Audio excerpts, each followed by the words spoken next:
my name is Clare Snaer, and I'm from the University of Guam's Water and Environmental Research Institute of the Western Pacific. I'm currently a graduate student under the Masters of Environmental Science program, and today I'm very excited to share with you my ongoing research project, the hydrologic data analysis from the deep observation wells in the northern Guam aquifer.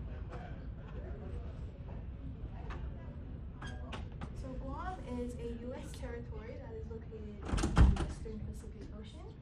And on the left, we have a map of northern Guam, which houses the northern Guam aquifer, or the NGLA for short, which is a limestone karst formation that contains a freshwater lens that supplies about 90% of Guam's utility water.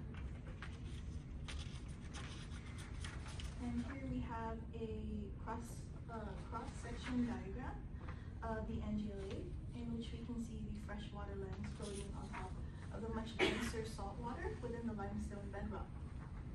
So our lens is recharged by rainfall and discharges out to the coast. And we can also see here that El Nino Southern Oscillation, or ENSO, has an effect on recharge, which affects or influences the occurrences of heavy storms or drought periods. And ENSO also has an effect on sea level, which influences the position of the lens within the limestone. And so with this in mind, we wanted to conduct a hydrologic analysis to study how the lens changes with respect to rainfall and sea level fluctuations.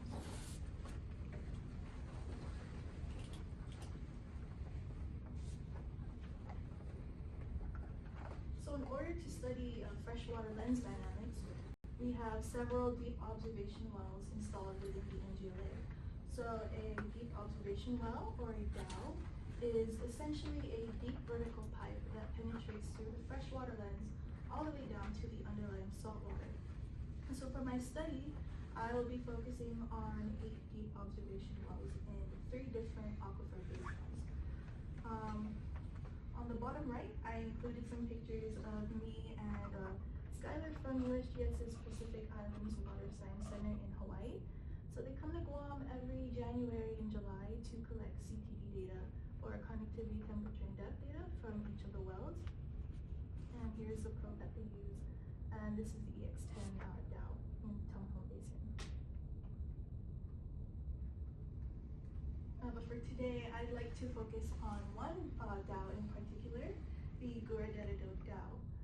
It is located at the center of the most important and productive part of the aquifer, the Tumho Basin. And this DOW is actually located within a golf course. And within a 1-mile radius, we have around 21 production wells in the area. And so on one of the previous slides, I've mentioned how ENSO has an effect on both recharge and sea level. And so according to the late Dr. Mark Lander in 2019, WERI's former meteorologist, this is how El Nino affects our region within a 2-year period. So it first starts off with a onset period in which we can see an increase in tropical cyclones, heavy rainfall, as well as a drop in sea level. So this pattern continues on to the peak El Nino phase, and then moving on to the post-peak, we see a drastic shift in which we expect a prolonged drought period to occur, as well as noticeable changes in sea level.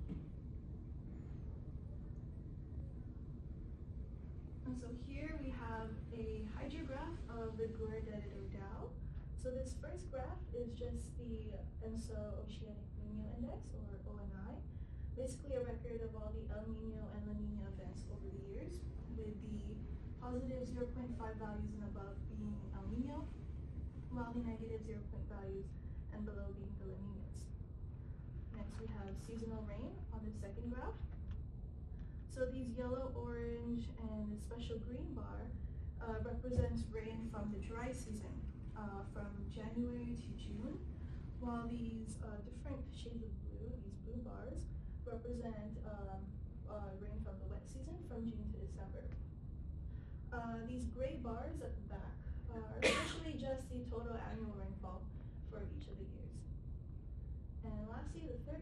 is a historic phreatic profile of the WERI well, which allows us to visualize how the lens changes in thickness over the years, with the data collection dates denoted on the blue dots.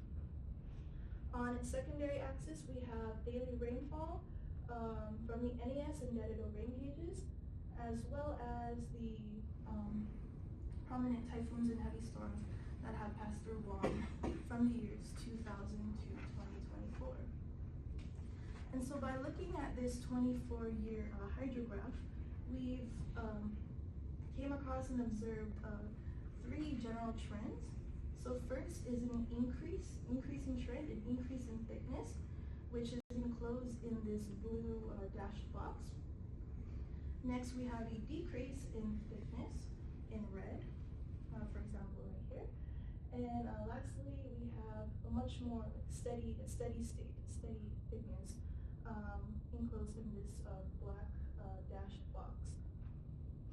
And so if we take a look at 2004, the lens reached its maximum thickness of about 140 feet, following typhoons Tinting and Chaba, which brought the annual rainfall to about 140 inches and wet season rain to over 100, or close to 120 inches.